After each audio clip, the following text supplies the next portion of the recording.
ચલો બાળકો વાર્તા કહું, દોડતા દોડતા આવો સૌ. વિશ્વકોશ આપે છે તમને જ્ઞાનની સાથે ગમ્મત બહુ. ચાલો બાળકો વાર્તા કહું, દોડતા દોડતા આવો સૌ. બાળ કિશોર કેન્દ્રના સ્વપ્ન ધીરુબેન પટેલના સૌ. બાળ કિશોર કેન્દ્રના સ્વપ્ન ધીરુબેન પટેલના સૌ. ચલો બાળકો વાર્તા કહું, દોડતા દોડતા આવો સૌ. વિશ્વકોશ આપે છે તમને જ્ઞાનની સાથે ગમ્મત બહુ. Good morning. આપણી આજની વાર્તાનું નામ છે બકરીબાઈના બેટડા. એક બકરી હતી, એને નાના નાના 2 બચ્ચા હતા. એણે વિચાર્યું કે હું આ લોકો માટે ઘર બનાવું. તો બચ્ચાને એક જગ્યાએ બેસાડી અને બકરી ગઈ, રસ્તામાં જઈને બેસી ગઈ. તો સામેથી એક ગાડું આવતું હતું. શેનું ગાડું? એમાં બહુ જ બધી શેરડીઓ ભરી હતી. બકરીને બેઠેલી જોઈ એટલે શેરડીવાળાએ કહ્યું કે બકરી બકરી આગી ખાસ. તો બકરીએ કહ્યું કે બકરી બકરી શેનો કહે છે? બકરી બહેન નથી કહેવાતું? તો કે બકરી બહેન આઘા ખસો. તો કે મને થોડી શેરડી આપતો જાઉં. એટલે એણે એક એને બાંધો આપ્યો જેમાં બહુ બધી શેરડીઓ બાંધેલી હતી. એ લઈને બકરી આવી, બચ્ચા પાસે મૂક્યું, પાછી જઈને રસ્તામાં બેઠી. એક બીજું ગાડું આવતું હતું, એમાં બહુ બધો ગોળ ભર્યો હતો. એણે કહ્યું કે બકરી બકરી આગી ખાસ. તો કે બકરી બકરી શેનો કહે છે? બકરી બહેન નથી કહેવાતું? કે બકરી બહેન તમે આગા ખસો, હું તમને એક માટલું ભરીને ગોળ આપું છું. એ પણ બકરી લઈ આવી. થોડી વાર પછી બીજું ગાડું આવતું હતું જેમાં કોપરાની કાચલીઓ હતી. બકરીએ પણ ત્યાં જઈને પાંગી કાચલીઓ આવી જ રીતે રસ્તામાં બેસીને એને એ પણ આપી. બકરી લઈને આવી અને પછી એનું એક સરસ ઘર બનાવ્યું. શેરડીના સાઠા ગોઠવ્યા, પછી એની ઉપર ગોળથી લીપણ કર્યું અને પછી ઉપર એણે છાપરું બનાવ્યું. શેનું? તો કોપરાની કાચલીનું. અને બચ્ચાને કહ્યું કે અંદર બેસી જાઓ, હું બારણું બંધ કરું છું ને હું ખાવાનું લેવા જાઉં છું. અહીં બહાર એક વાઘ ફરે છે, તમે ધ્યાન રાખજો.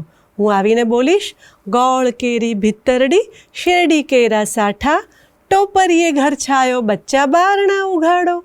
હું આવું બોલું તો જ ખોલજો. તો કે ઓકે. બકરીબેન તો ખાવાનું લેવા ગયા અને પેલો વાઘ ત્યાં બેઠો હતો, એ આ બધું જોઈ ગયો.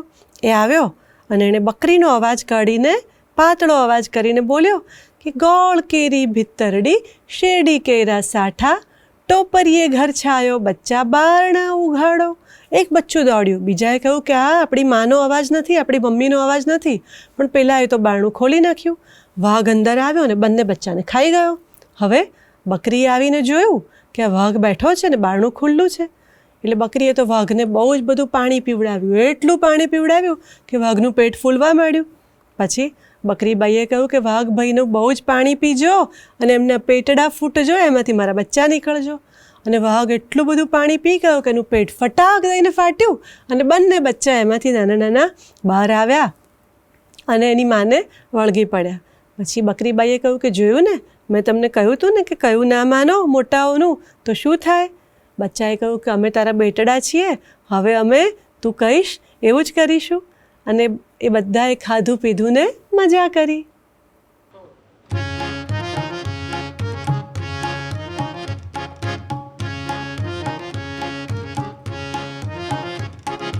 પંડિત ચાલ્યા જાય છે, પંડિત ચાલ્યા જાય છે, પંડિત ચાલ્યા જાય છે, પંડિત ચાલ્યા જાય છે.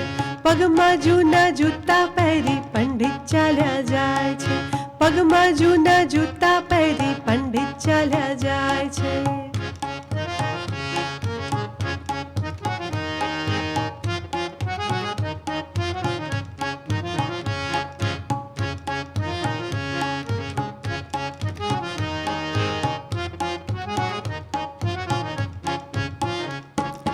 આંબા ઉપર કેરી દેખી પંડિત જોવા જાય છે, આંબા ઉપર કેરી દેખી પંડિત જોવા જાય છે. તડાક કરતા કેરી તૂટી ટાલ પર ફૂટાય છે, તડાક કરતા કેરી ફૂટી ટાલ પર ફૂટાય છે. પંડિત ચાલ્યા જાય છે, પંડિત ચાલ્યા જાય છે, પંડિત ચાલ્યા જાય છે, પંડિત ચાલ્યા જાય છે.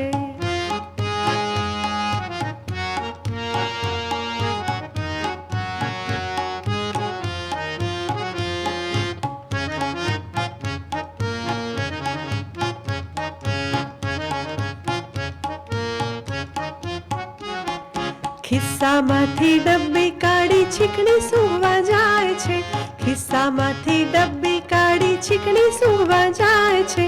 હાકછી હાકછી કરતા કરતા ચોટી ફરફર થાય છે. હાકછી હાકછી કરતા કરતા ચોટી ફરફર થાય છે. પંડિત ચાલ્યા જાય છે.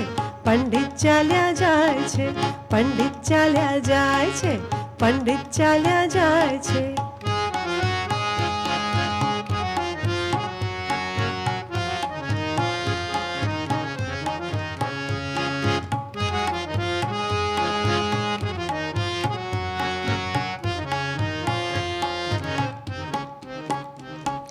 આકાશે એરોપ્લેન દેખી પંડિત જોવા જાય છે.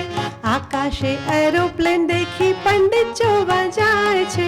આમ તેમ ફાંફા મારા ગધેડે અથડાય છે. આમ તેમ ફાંફા મારા ગધેડે અથડાય છે. પંડિત ચાલ્યા જાય છે. પંડિત ચાલ્યા જાય છે. પંડિત ચાલ્યા જાય છે.